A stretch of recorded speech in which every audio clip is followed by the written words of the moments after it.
Pernahkah kamu berada di sebuah ruangan penuh orang, dan selalu ada satu orang yang duduk diam di sudut mengamati, mendengarkan, hampir tidak berkata apa-apa? Mungkin seseorang di tempat kerja yang hanya berbicara ketika benar-benar harus.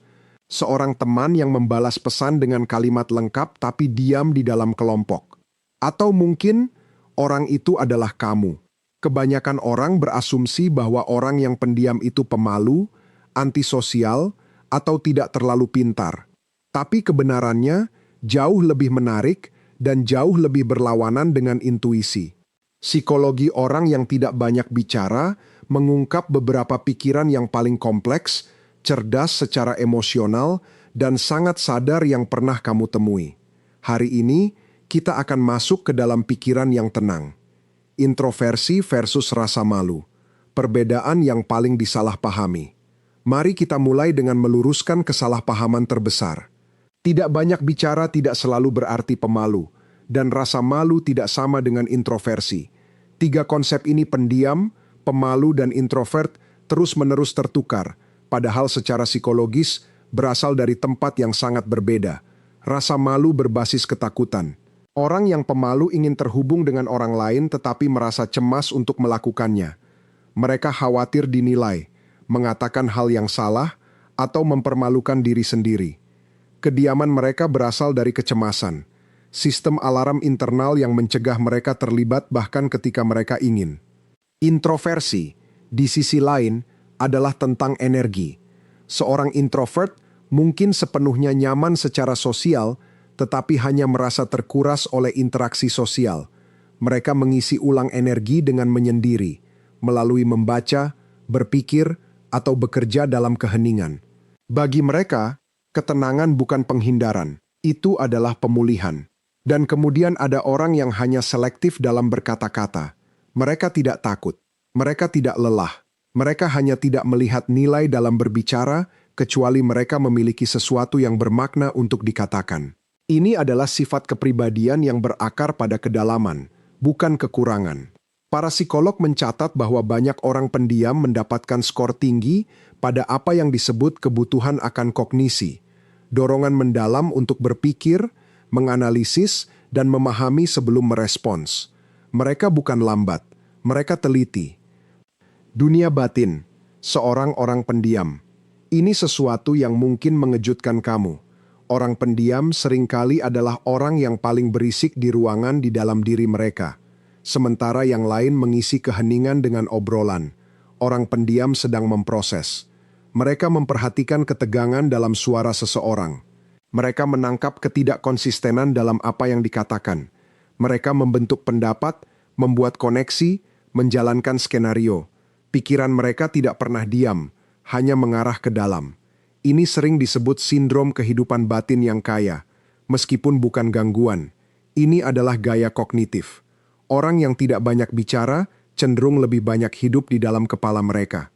Mereka adalah orang-orang yang memutar ulang percakapan berjam-jam kemudian, yang memperhatikan hal-hal yang terlewat oleh orang lain, yang berpikir sebelum bertindak. Kedalaman pemrosesan internal ini juga mengapa orang pendiam bisa tampak misterius atau sulit dibaca. Mereka jarang memperlihatkan kartu mereka. Bukan karena mereka menyembunyikan sesuatu yang jahat, tetapi karena mereka memproses secara pribadi sebelum berbagi secara publik. Kepercayaan adalah gerbangnya. Begitu seorang orang pendiam mempercayaimu, mereka sering membuka diri dengan cara yang benar-benar mengejutkan orang-orang yang hanya mengenal keheningan mereka. Kecerdasan sosial yang tersembunyi di depan mata inilah yang kebanyakan orang salah pahami.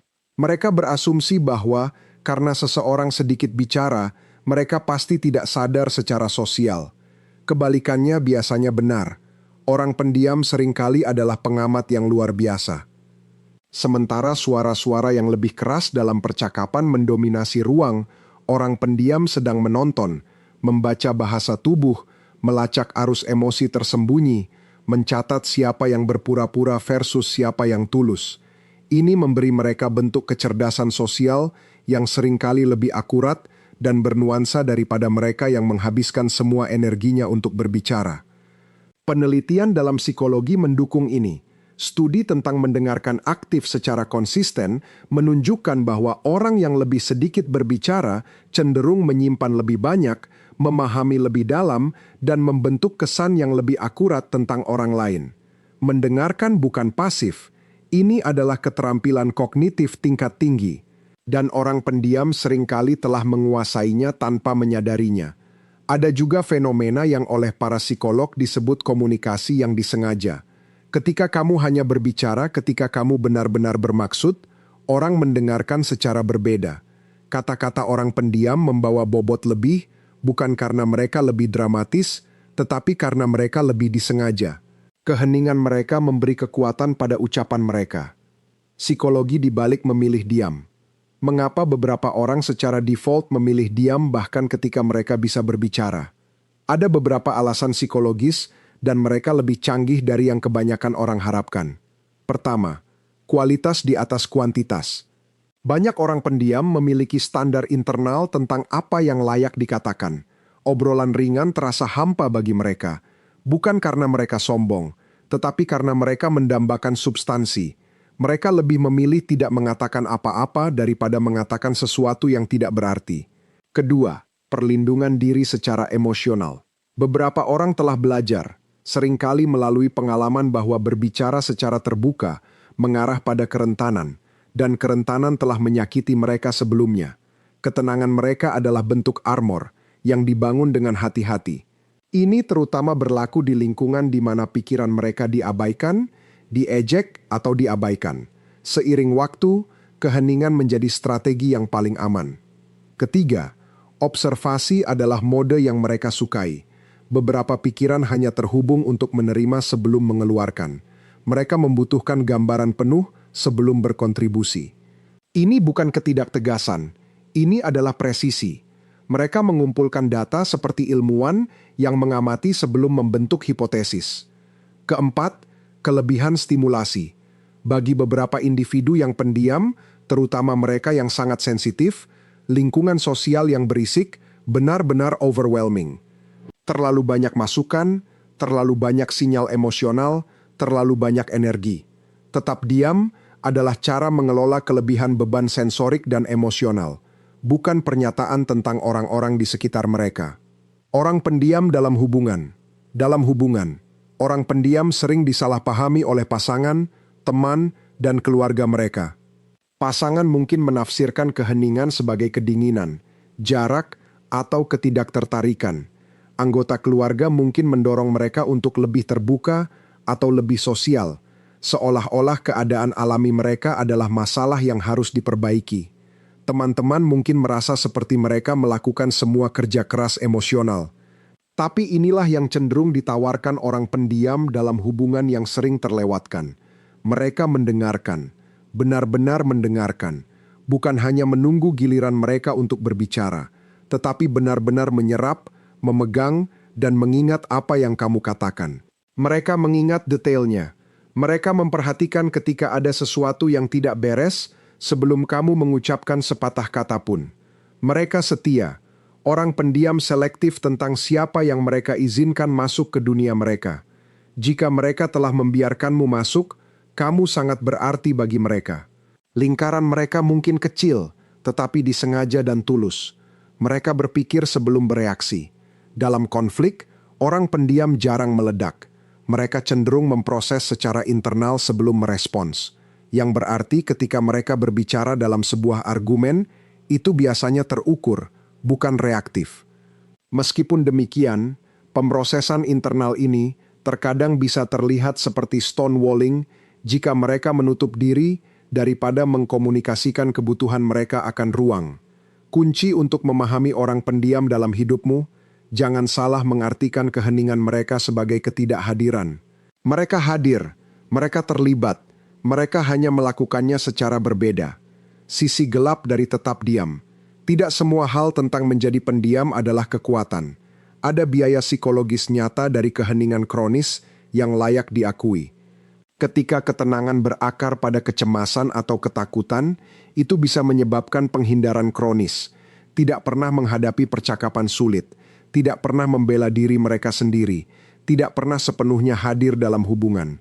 Seiring waktu, ini bisa melahirkan kebencian, kesepian dan rasa mendalam tentang tidak terlihat. Ada juga resiko internalisasi. Orang yang memproses segalanya ke dalam dan jarang memverbalisasi perjuangan mereka beresiko lebih tinggi terkena kecemasan dan depresi. Tindakan berbicara, baik kepada teman, terapis, atau bahkan jurnal, memiliki manfaat psikologis yang nyata. Kata-kata mengeksternalisasi, apa yang ada di dalam dan membuatnya dapat dikelola, dan orang pendiam bisa disalahbaca di lingkungan profesional. Di tempat kerja yang menghargai ketegasan dan visibilitas, mereka mungkin dilewati untuk peluang, bukan karena mereka kurang kemampuan, tetapi karena kontribusi mereka tidak terlalu terlihat. Belajar untuk membela diri sendiri sambil tetap setia pada sifatmu adalah salah satu tantangan nyata yang dinavigasi oleh orang pendiam. Penutup, jadi apa yang akhirnya diajarkan psikologi orang pendiam kepada kita? Ini memberitahu kita bahwa keheningan bukan kekosongan. Ini seringkali adalah tempat di mana pemikiran paling banyak, perasaan paling dalam, dan kesadaran paling hidup benar-benar tinggal. Ini memberitahu kita bahwa cara seseorang berkomunikasi tidak menentukan nilai, kedalaman, atau kecerdasan mereka. Orang paling keras di ruangan jarang yang paling bijaksana. Dan orang yang paling pendiam, mereka mungkin sudah memahami segalanya, mereka hanya memilih untuk tidak menampilkannya untukmu. Lain kali kamu bertemu seseorang yang tidak banyak bicara, tahan dorongan untuk mengisi keheningan mereka atau melabelinya sebagai kekurangan. Sebaliknya, cobalah menjadi penasaran, ajukan pertanyaan terbuka, tunggu.